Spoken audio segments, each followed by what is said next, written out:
هل أتاك حديث الغاشية وجوه يومئذ خاشعة عاملة ناصبة تصلى نارا حامية تسقى من عين آنية ليس لهم طعام إلا من ضريع لا يسمن ولا يغني من جوع وجوه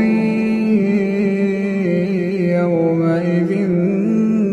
ناعمة لسعيها راضية في جنة عالية لا تسمع فيها لاغية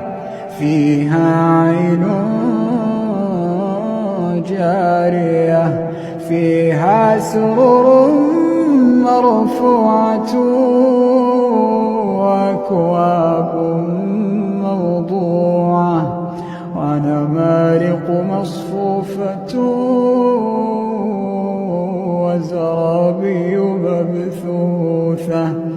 أفلا ينظرون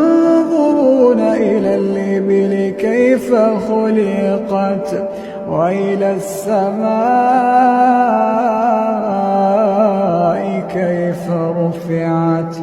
وإلى الجبال كيف نصبت وإلى الأرض كيف سطحت فذكر إنما أنت مذكر لست عليهم بمسيطر إلا من تولى وكفر فيعذبه الله العذاب الأكبر